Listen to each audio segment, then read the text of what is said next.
I'm Larry Foster. I'm retired corporate vice president of public relations at Johnson & Johnson. And in 1982, I was in charge of public relations during the infamous Tylenol murders. It all started on September 30th, 1982, when we got a call in New Brunswick, which was the corporate headquarters of Johnson & Johnson, from the Chicago Sun-Times, telling us that our product, Tylenol extra strength capsules, had been involved in a murder in Chicago. Over the course of the next couple days, that grew to 7 murders. It became the most infamous crises that American business had ever faced. We tried to find out as quickly as possible how these events took place. It seemed that unknown murderers, to this day unknown, went out and bought 8 bottles of extra strength capsules from 5 different drug and convenience stores in a 20-mile radius of Chicago. Then they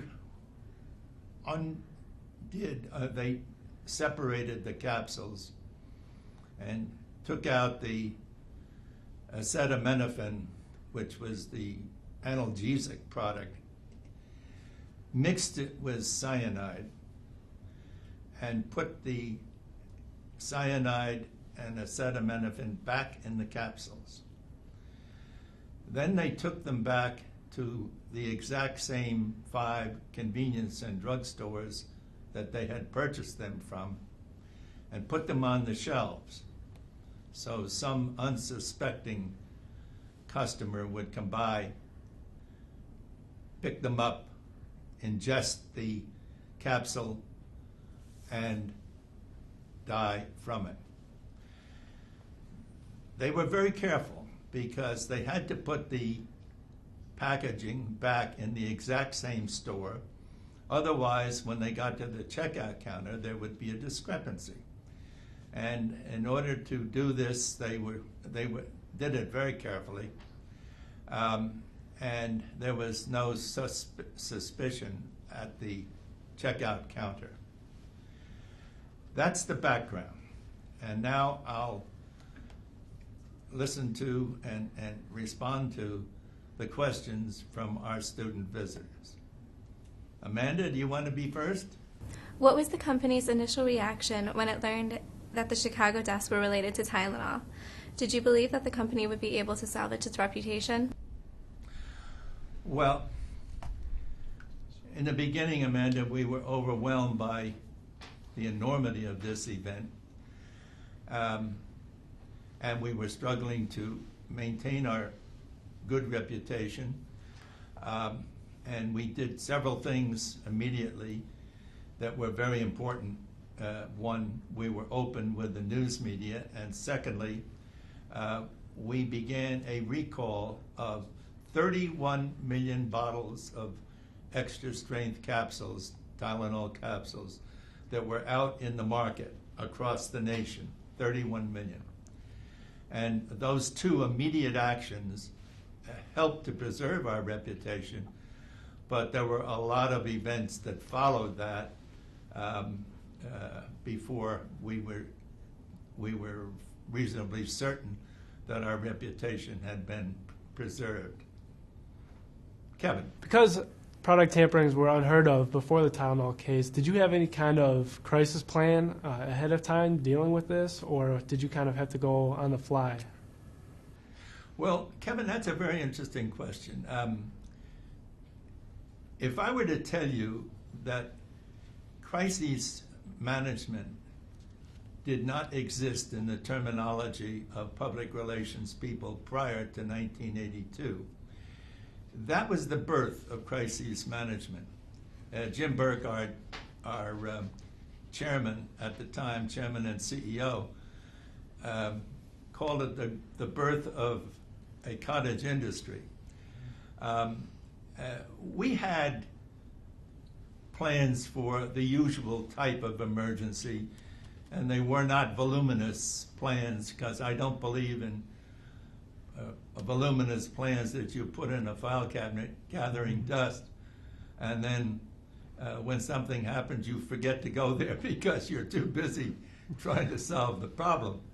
And we had plans for such things as explosions at factories, and particularly in places where there was volatile material. And we went through that rather quickly and without giving the thought of something of the magnitude of Tylenol murders happening. The one thing that helped us immeasurably, I had a relatively small staff for a corporation as large as Johnson & Johnson. And I had on the staff 5 trained journalists, including myself.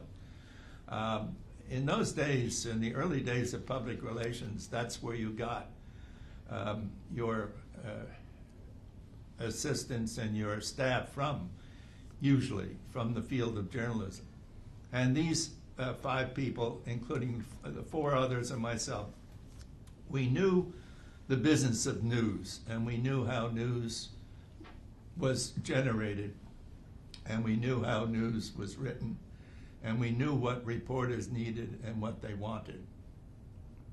So we felt reasonably comforted by the fact that we were staffed to do it. We did not have an outside agency helping us resolve the problem of handling the emergency. We did have an outside agency helping us bring the product back. Amanda. Mm-hmm. It is said that actions speak louder than words. Throughout the crisis, your plan of action rested on the Johnson & Johnson credo. How would you say that the credo enabled you to make decisions that affected the company? Well, the Johnson & Johnson credo, written in 1943 by Robert Wood Johnson, is at the very heart of the culture of Johnson & Johnson. And every employee of the company gets to know the credo, and they get to know how and why the credo was written. The credo had 4 fundamental points to it, and it's all written on one page. The first is a responsibility to the customers. Secondly, a responsibility to employees. Thirdly, a responsibility to the communities where we work and where we live. And fourthly, a responsibility to the stockholders. At one time, I can remember being in a stockholder meeting with Robert Wood Johnson, the man who wrote the credo, who at that time was chairman of the company. And someone in the back of the room stood up and said, Mr. Johnson, I see where you put the stockholder last. And they said, why are we last? And Robert Wood Johnson looked them in the eye and said, if the company performs the other responsibilities well, the stockholder will be well served. And I would like to remind you, sir, I am the largest stockholder. And that took care of that. Kevin. All right, so often we hear of companies do a cost analysis when they face a crisis, if doing a recall is going to be much more expensive than, say, dealing with the tragedies of the family and paying those lawsuits. Did you have any discussion like that in the office, if that was a route to take, or did you immediately decide to do the recall? It wasn't an easy decision, but there was no discussion about the cost. Actually, it cost us $125 million to do the recall. And 25 years ago in business, $125 million was a lot more than it represents today. There are 2 things in managing a crisis, and I use the word crisis now, but we didn't use it then. One is immediate access to the CEO. And I reported to the CEO and had reported to the CEO, 3 CEOs over the course of my career at Johnson & Johnson. So I'd never reported to anyone else but the top man in the company. And I had immediate access to Jim Burke. It was a matter of walking up one flight and going into his office. The other thing is that timing and your response. It is probably the single most critical factor in a successful response is timing.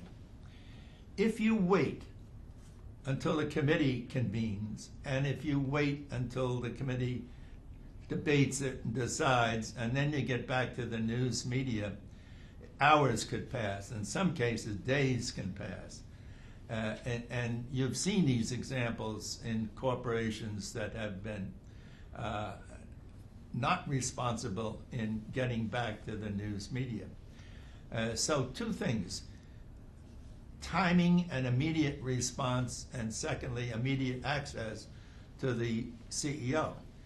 And putting the CEO out in front where he belongs, because he's the one that's responsible for managing the company. Do you think things would have gone differently with a different CEO? Not at Johnson & Johnson, because they were committed to the credo. Let me digress for just a moment.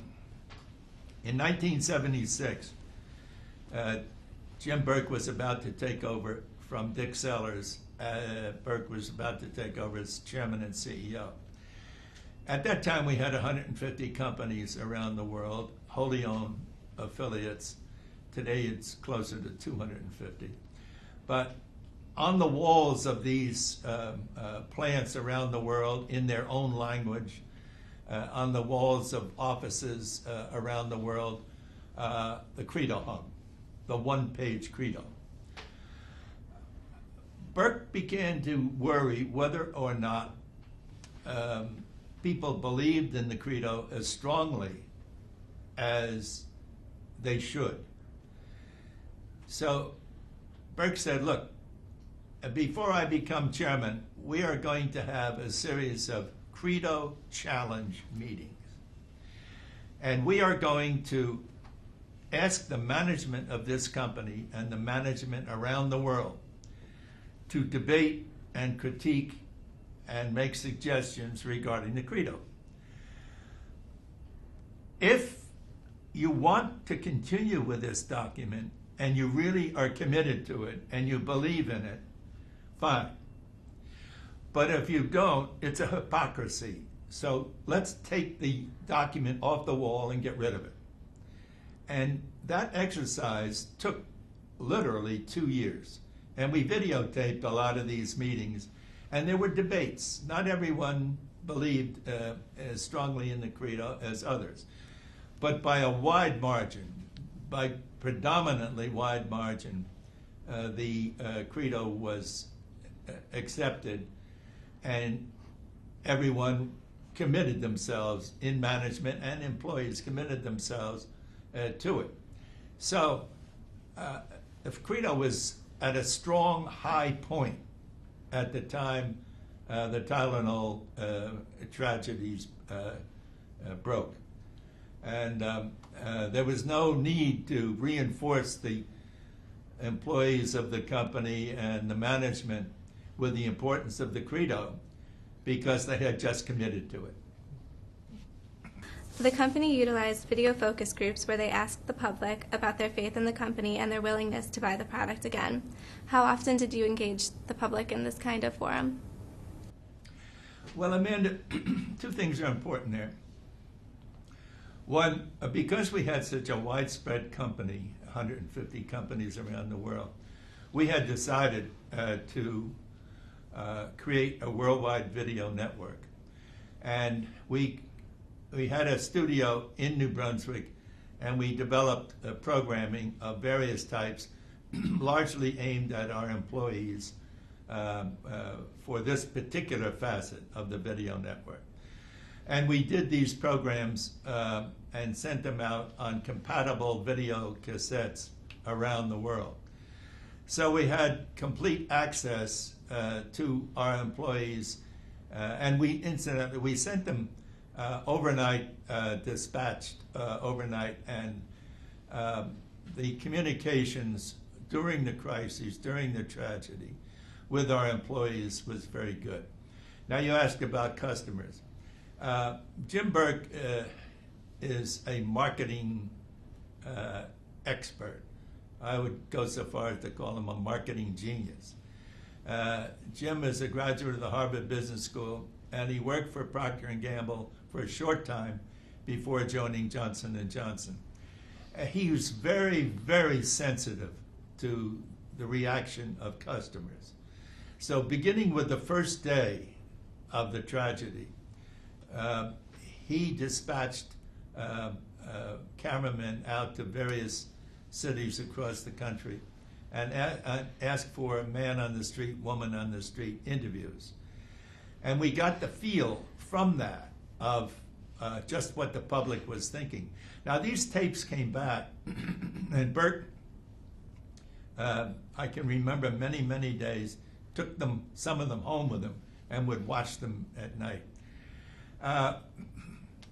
There was a strategy committee formed by Burke from the first day, day one.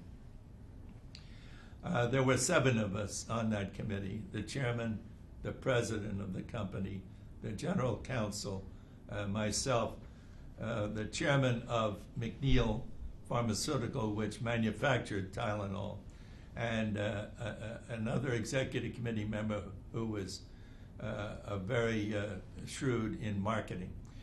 We met twice a day, 9 o'clock in the morning and 5 o'clock in the afternoon, for 8 solid weeks. We never missed a meeting, and some of the early morning meetings ran into the evening meeting. We made all kinds of decisions after all kinds of debates. Burke was a great believer in creating debate. And when everyone debated the issues that he felt were important, then he would make the final decision. But he encouraged people to express themselves. And I can't tell you how many hundreds and hundreds of decisions had to be made regarding the Tylenol tragedies. We had to bring the product back. What were we going to do with advertising? How were we going to get the material we needed to convert the machinery, manufacturing machinery, to produce the safety seal packaging? You might keep in mind that immediately after the Tylenol tragedies, the Congress put through legislation commanding or directing American companies to create safety seal packaging. And then they also made tampering a felony.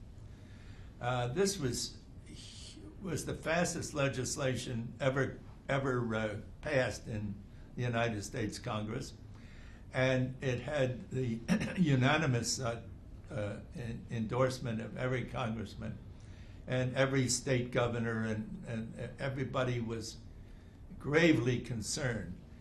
And let me tell you why the Tylenol tragedy became so pervasive. It's also a factor in this background of this story that was not widely known at the time. 7 people died in Chicago, yes. But in the weeks after the initial deaths were announced, there were some 250 or more deaths around the country where people had ingested Tylenol and died. And there was an immediate suspicion that they were poisoned by cyanide. And Tylenol was in their immediate, was in their possession, either in their pocketbook, in the glove compartment, the car, in the medicine cabinet at home.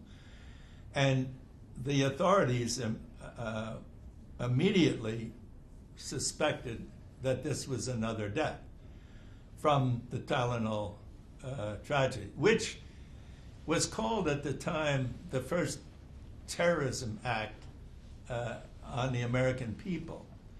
And it was also said by the Associated Press reporter in Chicago that it was the first time that terrorism had ever reached into the American home. So while the authorities in Chicago were focusing on who did these 7 heinous crimes, the 250 other deaths were occurring time after time across the country.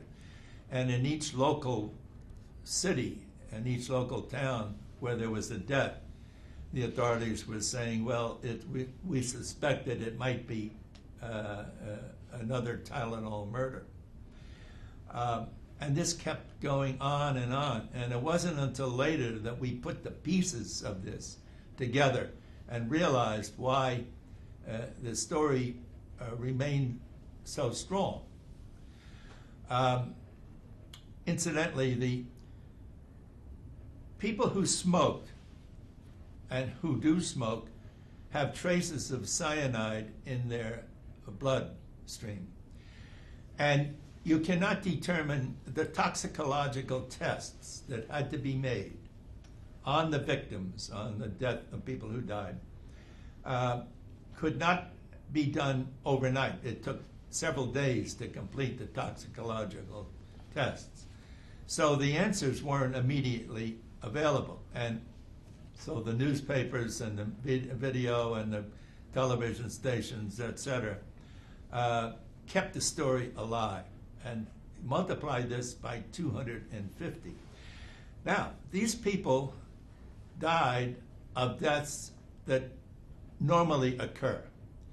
Heart attack, stroke, and other types of, I will call them normal, deaths that people that occur every day in this country.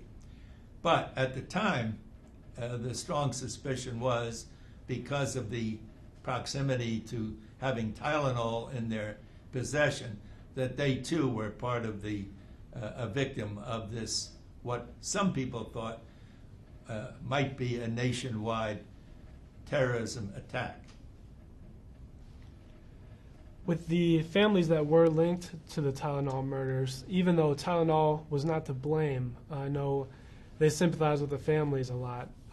What actions did Tylenol take, or Johnson & Johnson take, to help these families? There was a lot of debate about that.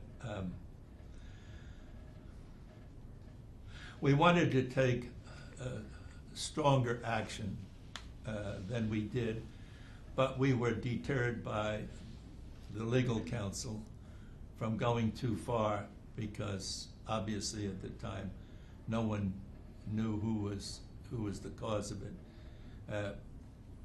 We wrote letters of condolence to each of the families, and Mr. Berg signed them. But more direct action was discouraged by the legal authorities, and perhaps rightfully so.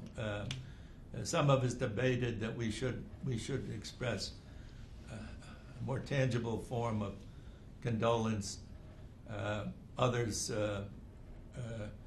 on the legal side said, "Be careful, because you might be influencing a legal case." Amanda. How did Johnson & Johnson interact with the local police authorities and the FBI? Was there a constant line of communication open between the company and the investigative forces? It was one of the most widely investigated murders cases in the nation's history. The FBI, the FDA, the Secret Service got involved. the state authorities in Chicago and the state of Illinois got involved, and they set up a command post and some of these press conferences, and would attract 200 people. The Tylenol murders it was the most widely covered story in the American press since the assassination of John Kennedy and the Vietnam War.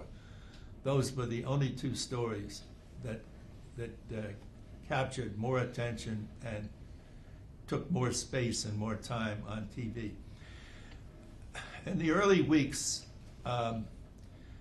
we were averaging, the story was averaging 1 hour on network television. 1 hour on network television per day, which is a tremendous amount of time to be devoting to any one story.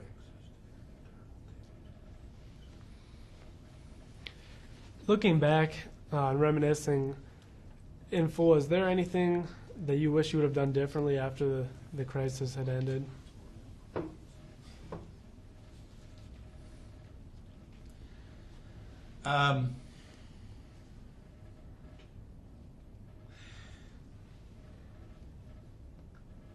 There was the only one time that I gave some misinformation to the press inadvertently was when I was asked if there was any Tylenol on the manufacturing site in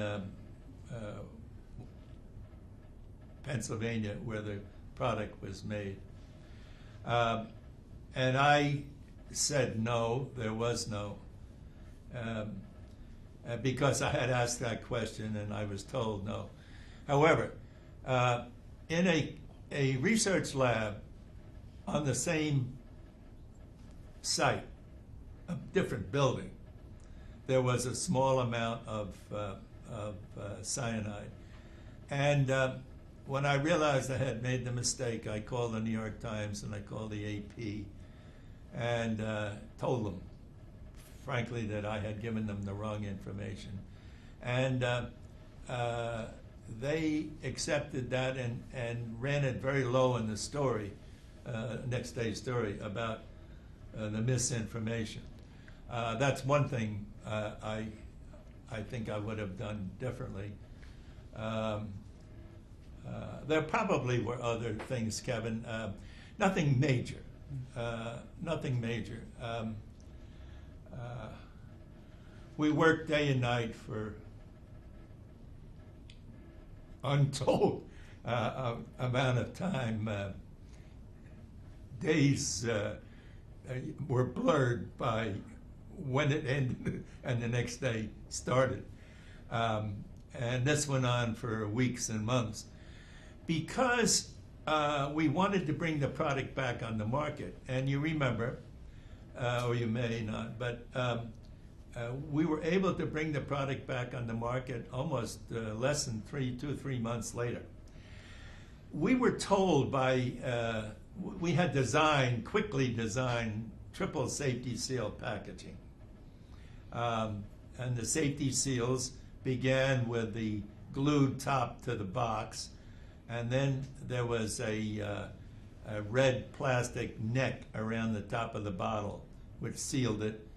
And then when you got that open, you had to puncture a foil top on the bottle.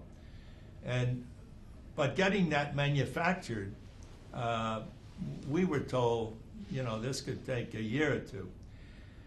It was amazing. The people, the companies throughout the country who manufacture machinery and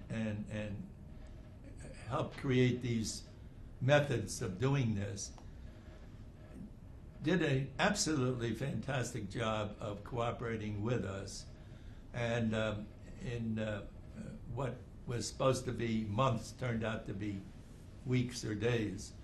And we were able to get the product back on the market. by December. And I might add, 1 year later, the product was selling better than it had at the time of the tragedy. At the time of the tragedy, Tylenol was a $400 million business. Overnight, the bottom dropped out of the business. We recalled 31 million bottles of Tylenol, and each bottle was tested. Interestingly enough, it turned out that 2 bottles contained cyanide. So by the recall, we saved some lives. And that was the recall that cost $125 million. But it was, it took a lot of time to get all those bottles back. In the meantime, our advertising campaign, well, immediately, obviously, on the murders, the first murders, all advertising stopped. One doesn't advertise a painkiller and then on the same newscast tell about murder.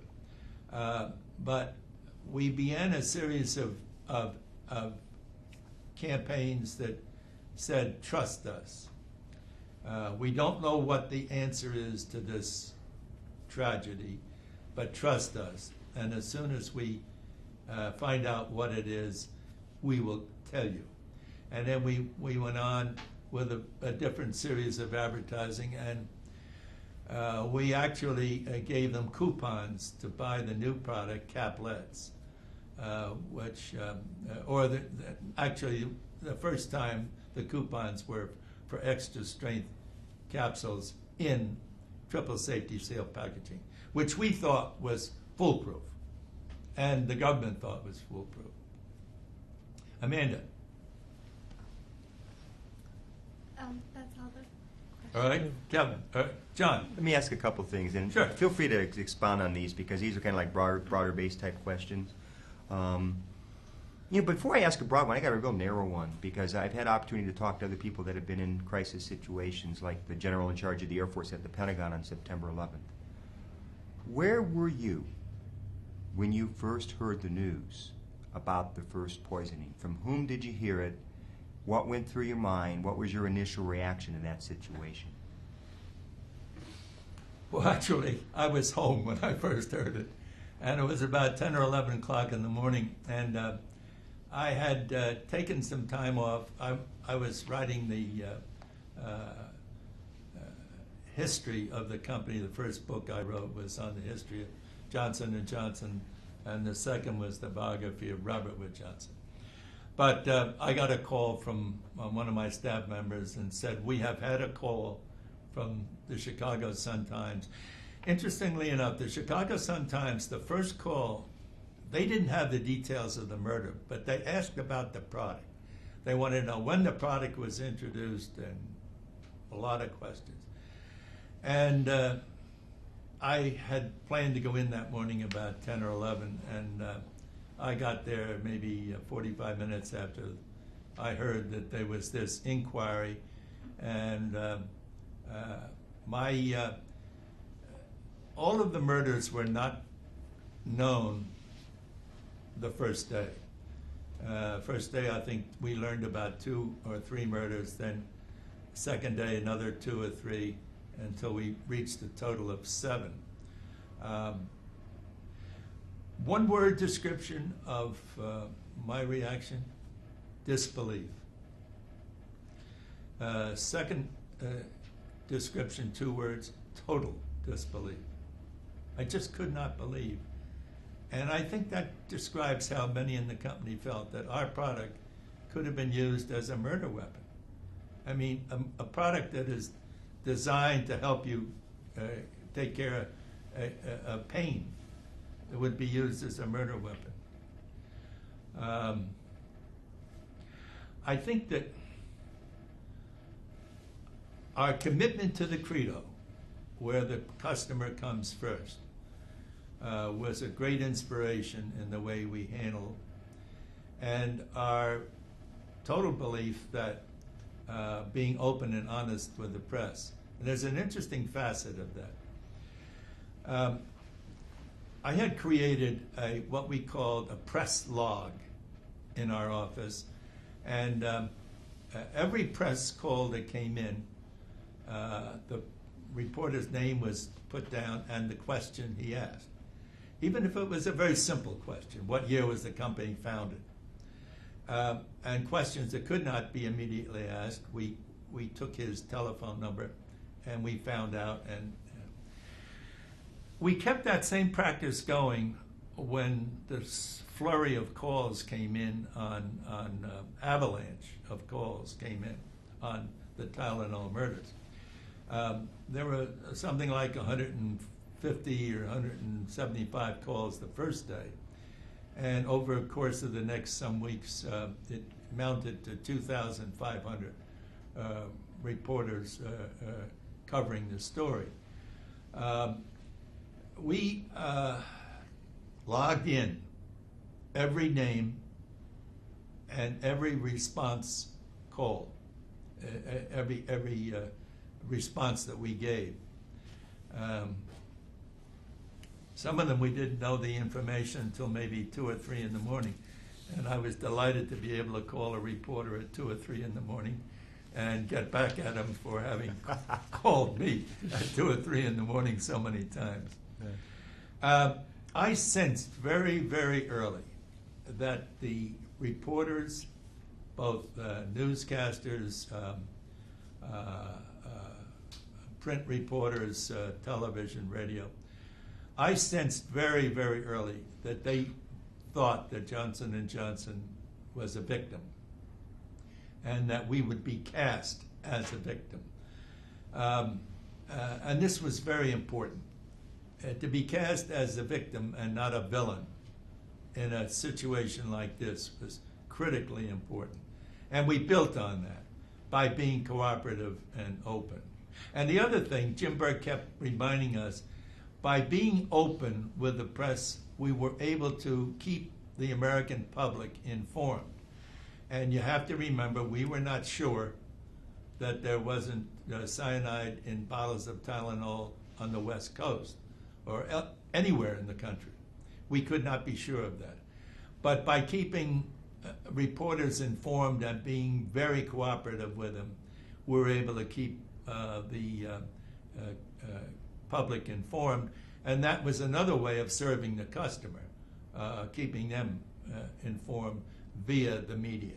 Mm-hmm. Larry, you, Jim Murray, other people on your staff had years of background in journalism before becoming a public relations practitioner with Johnson & Johnson. You were a night editor for several years, so you're used to unusual stories and unusual situations, from your past. How did that prepare you for what you faced when they, like you said, the avalanche came in? And did that help, do you believe, in terms of the degree of trust and belief, like you said, that the media cast you more as a victim in the situation? Well, I began my journalism here at Penn State on the Daily Collegian, and then I went on to the Newark News, which was the largest daily in New Jersey at the time, starting as a reporter and then a bureau chief and then night editor. And I covered a lot of stories. I covered, plane crashes and all kinds of things that happen in large states with a large daily newspaper. I learned early in my journalism career, stay cool, stay as calm as you can stay, and stay objective. Don't panic, because the minute you panic and you're trying to cover a story, you're not covering it objectively. So I carried that over to my work at Johnson & Johnson. There's something indescribable inside that I can't tell you what it is, but when things get really rough and there's a tendency to panic, something inside of me turns it the other way around and says, be calm and try to handle this one step at a time. If you look at problems and you try to deal with them, and you look at the enormity of them, they can be overwhelming. But if you take one step at a time, you have a much better chance. So I think those lessons from my journalism days unquestionably helped during this situation. And, you know, I had 33 years at Johnson & Johnson, and there were a lot of other situations that I faced, not any that had the public appeal and the press appeal of Tylenol. But when I joined Johnson & Johnson in 1957, it was a $300 million company.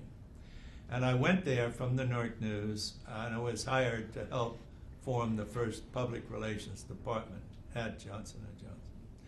And I stayed 33 years, and while I was head of public relations, the company grew 40 times larger.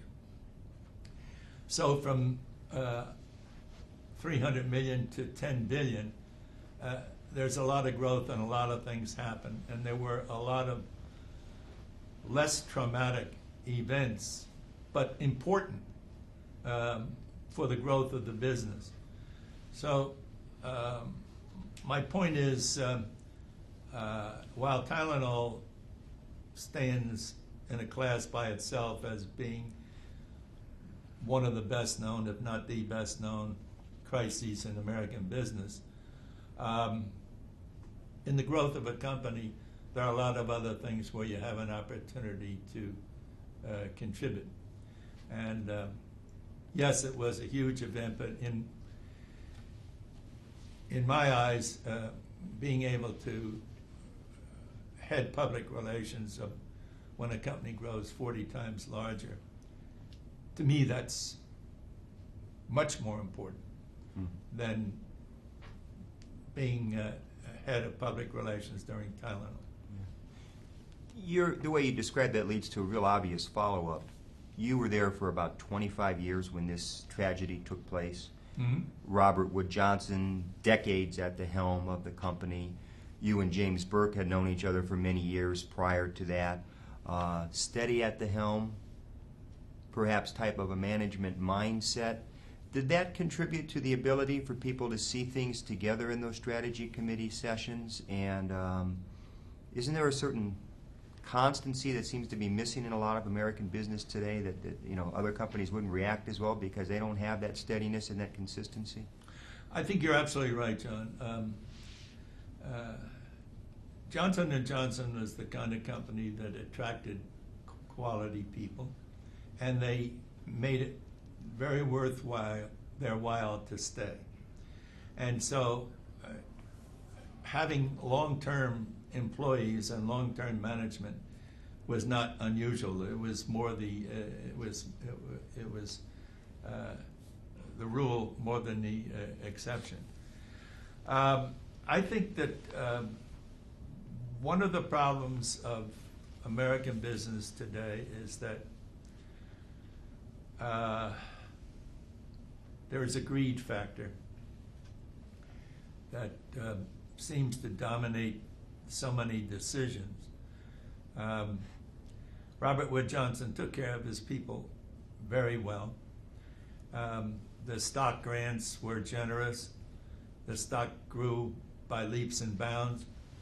And he also, and each of the chairmen that I worked for, Philip Hoffman, Richard Sellers, and Jim Burke, gave their people a lot of latitude.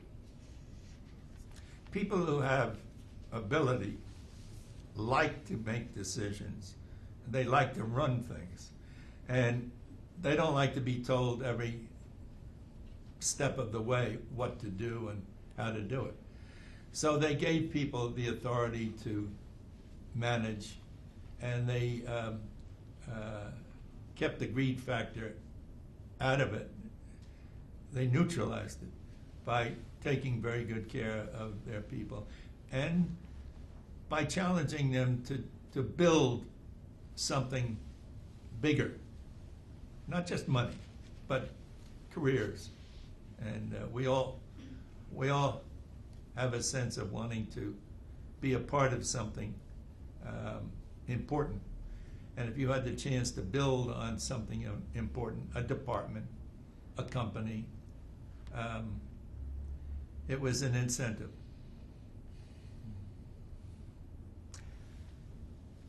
Jim Burke, you, the other members of that steering committee, you made a decision to recall that product voluntarily. In fact, if I read your book correctly and understand, you actually did it before the FBI and the FDA had reached that conclusion, and they actually didn't want you to do the recall, but you decided to go ahead and do that anyway.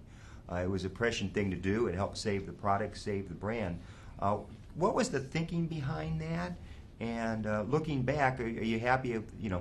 Obviously, I mean, it was a good call, but what were the debate about that? Were there pros and cons in that steering committee about that decision? Well, the pros and cons, the debate took place in Washington with Jim Burke and the FDA and the FBI. And they were worried that if Johnson & Johnson withdrew the product immediately, it would tell any terrorist or anyone else who wanted to disrupt the economy of this country, all you have to do is go out and poison a product, and that product will be off the shelves. And you can understand the magnitude of that and what the impact would be if 5 products were poisoned the next week, and those 5 products had to come off. So they said, be careful and be cautious. We were compelled, we felt, by another obligation, and that was to the customer and the importance of demonstrating the Credo. Let me explain briefly. The Credo is a two-way street at Johnson & Johnson. The document is there, but every employee, and now there are 120,000 J&J employees around the world, every year or every 18 months, that employee gets a checklist in which they have the opportunity to rate their company, their J&J company, and their management and their department head on how well they perform the Credo responsibilities. And this survey comes back to New Brunswick, and there's a corporate staff that has been created for the sole purpose of evaluating employee responses. And what happens, the employees rate the department head and the company, and then the Credo survey team summarizes this and presents it to the department head. And all of this on the employee part is done anonymously. And they are given a certain amount of time to correct problems that are apparent, that they weren't doing this and they weren't doing that. And that's how the Credo works both ways. Both the management imposing the guidelines on the employees and the employees' feedback on the management. So it's a test both ways, and it's not a one-way street.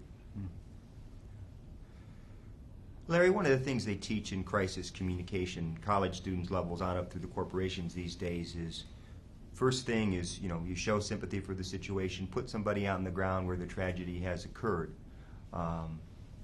Your team was all based in New Brunswick, obviously. Was there anybody who went to Chicago and got involved on the ground there? First day. Who was it? Bob Andrews, who was trained as an excellent daily newspaper person up in New England. And that's one thing I learned. One of the many things I learned at the NERC News under some city editors who were very impatient.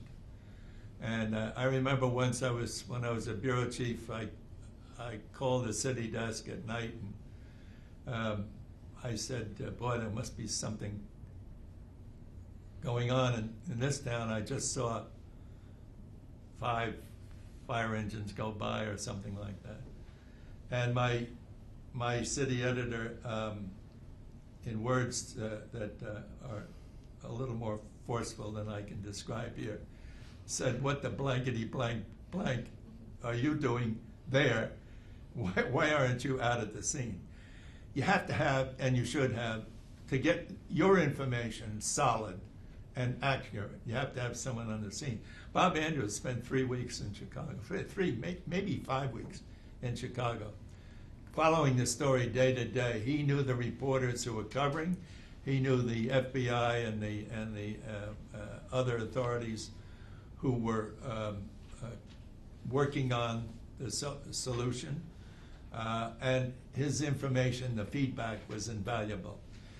Bob Niffen, another of my assistants, was down at McNeil.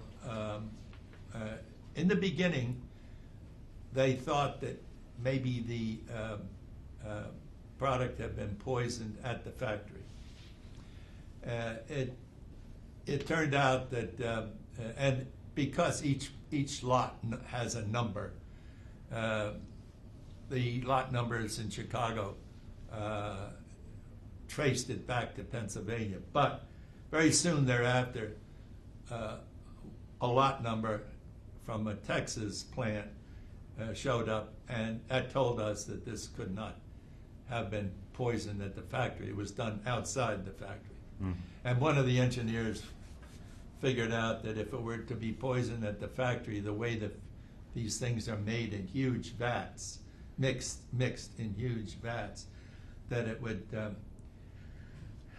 take a half a ton of cyanide to do that. And it was totally impractical. So Bob Niffen was at McNeil, and that covered us at the major points. Mm-hmm. Johnson & Johnson let the FBI and the other people investigating the Tylenol tragedies into the factory at Fort Washington and into the one at Round Rock, Texas, when they were examining. Immediately. Yet there was a degree of openness about that and a degree of, yes, we're going to cooperate with everybody possible. Was that a unanimous decision? I mean, did the legal counsel stand up and say? No, unanimous. You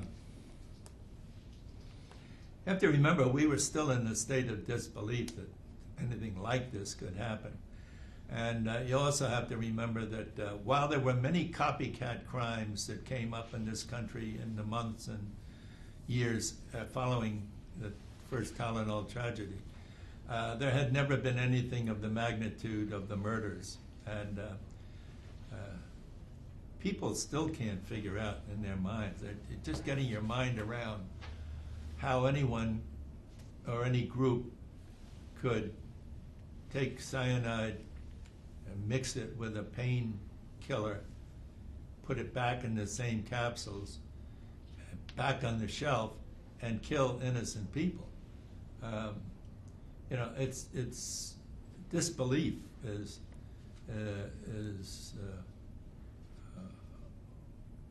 something that you quickly accept. Disbelief. On September 11th, 2001, when you heard the news about that and then you heard the news that they were grounding all the airlines all over the country, did your mind roll back to September 30th, 1982?